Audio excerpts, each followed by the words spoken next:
Christina, thank you so much for giving us this opportunity to introduce you to our viewers. This is the first interview, TV interview or press that you're doing after walking away from the entertainment business. Yes, no, I'm so grateful that you would even consider interviewing. I know, but I mean, Right. I love your shows. It's so well executed and you're so down to earth, and it's really just an honor to be here with you. Thank you. It is an honor for us to get to know you, and I'm so excited to share your story with our viewers.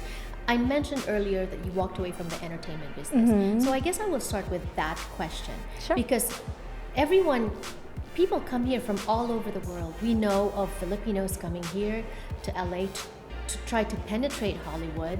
And you were there. You were in a movie, Love and Other Drugs, with Anne Hathaway and Jake Gyllenhaal, and a lot of modeling offers as well. Yes. But you didn't want to pursue it. I was dealing with a lot from my childhood, and I think that I was going through a lot of anxiety. And also I was in Binibining, Pilipinas a long time ago in the Philippines, and so I got a taste of what the entertainment industry was like.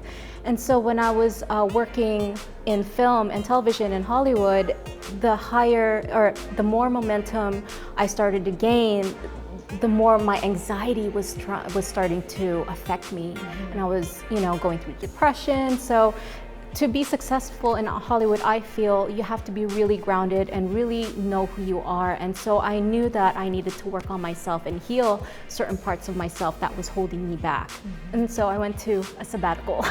That was very courageous, to just walk away from something that people want. Yes. How difficult or easy was that decision for you? Well, I've always been someone who followed my gut instinct. I am a very curious person as well. And so I feel that in life, you're not just one thing. And so if, let's just say I went away and went back, it doesn't necessarily mean I'll become an actress again. I feel like people are so multidimensional, and this was a time for me not only to heal myself, but also to reestablish what my passions are truly, what sets my soul on fire. I also discovered my love for jewelry design. I'm so in love with it now, and I'm so grateful. And now you are Tin House. Yes. Tell us about Tin House. Sure. Tin House is a contemporary jewelry brand in Los Angeles. Our bold minimalistic designs are sustainably handcrafted using traditional jewelry and metal fabricating techniques. We use sustainable, responsibly sourced gemstones and precious metals in our designs.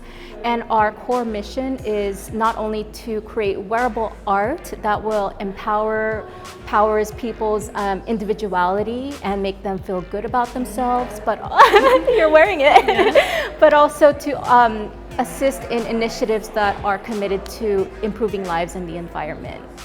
And it seems like even if you're in a different industry now, Hollywood is still there. It came full circle. When I got into jewelry, I thought this was a time for me to pursue a passion and also have a sense of anonymity, but that didn't turn out like that. Hollywood is hounding you, chasing you. Tell me about the partnerships that you've had. Well, what happened first was my company was involved with raising funds for the Bernie Sanders campaign. I was really inspired by his run, and so I made sterling silver pendants and sold them and gave the profits towards his campaign. So actually, Jane Sanders, his wife, endorsed our jewelry, and that's how we got exposure.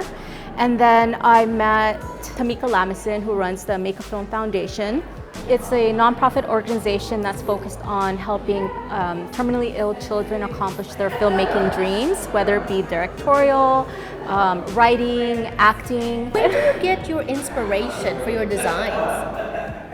Sometimes it is from intuition. Sometimes I get my inspiration from people, you know, the spirit of everyday people, abstract art. But my creative process is a little bit untraditional. I was a painter when I was younger, and I didn't receive any training, so I had nothing but my mind. So my creative process entails going into a place in my consciousness where it's completely still and intuitive, and so I basically just go with the flow. I call it the flow technique. Right. Yeah. And you mentioned anxiety and depression earlier. Yes. With the entertainment business, perhaps, is that still present now? And how has this helped you deal with that? Well, I'm definitely not perfect. And, you know, I've healed a lot. So my process for healing is meditation, yoga, prayers. But whenever something doesn't feel good arises, you know, I just take a moment and breathe and go into my body, go into the present moment, and that really helps me not only heal, but also takes me into the present moment, and that has been very therapeutic for me. Let's talk a little bit more about that, because I think that it will inspire and benefit a lot of our viewers going through the same thing, especially immigrants. They don't know, is this where I need to be? Should I be doing this or that? And then let's discuss that and get more nuggets of wisdom from Christina Grace when we return on the show. Don't go away.